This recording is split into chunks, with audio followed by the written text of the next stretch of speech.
So today, I am here to refute the claim that the Electoral College distorts the election process.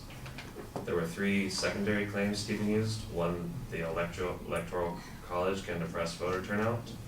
Two, the Electoral College can result in a winner without a popular vote. And three, it causes significant overrepresentation of small states. So looking at the first secondary claim, the Electoral College can depress voter turnout. I just want to look at how has voter turnout been depressed over the past couple of years.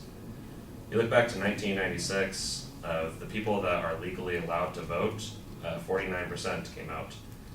But in the first Obama election, we actually had 58% voter turnout. That's almost a 10% rise. In between that, it was actually a steady 2 to 3% rise, with 2000 being 51% voter turnout and 2004 being 56% voter turnout.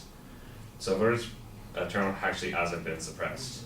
What he used to say that was, he used an author of a book called Why the Electoral College is Bad, probably by a source saying that the Electoral College discouraged voter turnout because the people know that their vote won't make a difference. Okay, so let's look at, do people look at the Electoral College and think that it won't make a difference?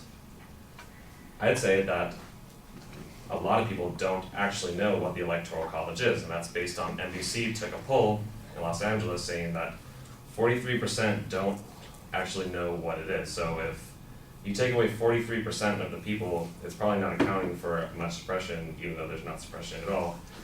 And what's even worse is 1 in 5 of the people who didn't know what the Electoral College was thought it trained those aspiring for higher office or was established to supervise the first televised presidential debates. So it's we don't really know what it is, and it's probably not affecting us not voting, even though we seem to be voting more. The second claim he had was the Electoral College can result in a winner without a popular vote. This is undisputed. He has 4 times where it has happened, people have won without the popular vote. So I think he's trying to say is that it would be better with a popular vote, possibly, but if you look at a popular vote, what the problem with that in a direct election, there would be every incentive for a multitude of minor parties to form an attempt to prevent whatever popular majority might be necessary to elect a president. The surviving candidates would thus be drawn to the regionalist or examinist views represented by the parties in hopes of winning runoff election. So too many people would be fighting for different things, and we wouldn't really get anything done. The result of direct popular election for president would then likely be frayed in an unstable political system characterized by multitude of political parties and by more radical changes in policies from one administration to the next. So it'd be constantly changing. Like, we have a couple parties right now, and we can generally get things done because there's a consensus on what we want to get done. If we have this direct election, we're not going to have that consensus, and it's going to take too long. So this 4-year system wouldn't work. It would change. We'd probably have to change our whole election system. The Electoral College system, in contrast, encourages political parties to solve divergent interests into 2 sets of coherent alternatives. Such an organization of social conflict and political debate contributes to the political stability of our nation. Third, his third claim is it causes significant overrepresentation of small states. What he shows us is that a citizen in Wyoming has more than triple the weight in electoral votes as an individual in California. He's saying that because we have the same number of Senate. But in California, we have 53 people in the House of Representatives. They have 1. So that actually, it balances out, because it kind of goes, it can go to the House of Representatives for the election, but it is an unfair representative of the Senate. But that was established several hundred years ago. If we have a problem with that, there is a chance to do something about it. Coming up on a proposition, a guy named Draper had a proposal that California be broken down into 6 different states, which would give us which would end up giving us 12 Senates, which would definitely balance out the voter problem. So if we have a problem with it, we can go ahead with Draper's proposal and do something about it, or look into other means, but complaining about something that happened 200 years ago is just ridiculous. So in conclusion, that the Electoral College does not distort the election process, it does not suppress voter turnout, we don't really know, Americans don't know what the electoral process is. Yes, there can be a winner without popular vote, but a direct election would just be too chaotic. And there is some overrepresentation in smaller states because of the Senate, but we're severely accounted for in the House of Representatives, and there are things we can do about it if we have an issue with it. Thank you.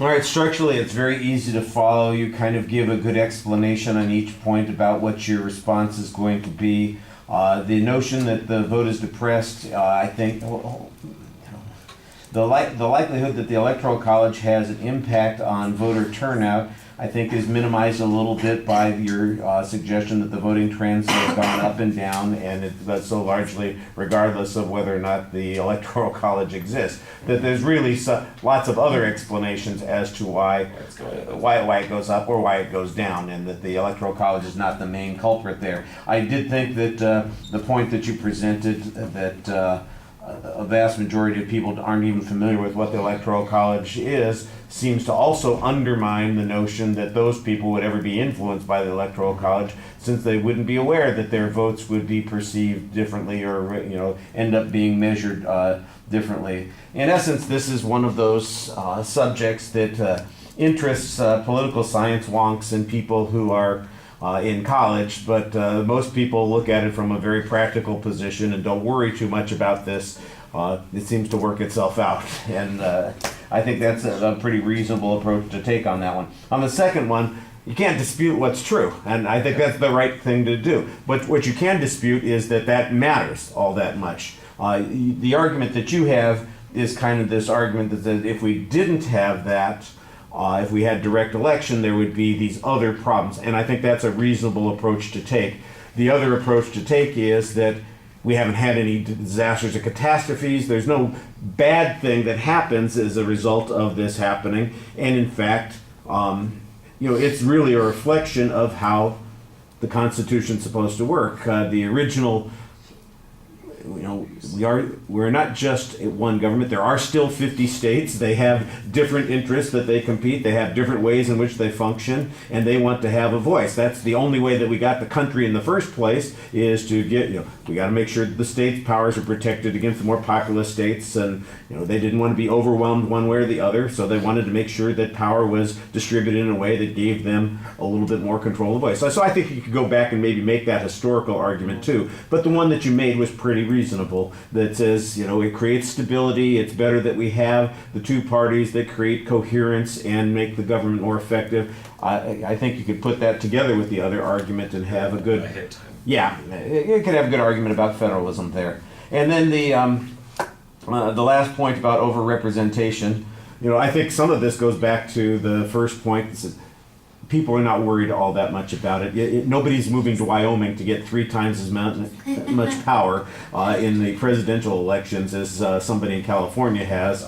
And the truth of the matter is, when it comes to power, we have, as a state, we have a lot more power in the House of Representatives. So, you want to point out, we have a divided government. We have a Congress that consists of representatives and senators who are elected from districts and states. Plus, we have a president who is elected nationally through the districts and states. So it's a combination of those kinds of things, and we balance out one with what goes on in the other. I think that might be a good way to kind of present that argument. The alternative that you have is one that hadn't occurred to me. Yeah, well, we could always fix this and break up your state.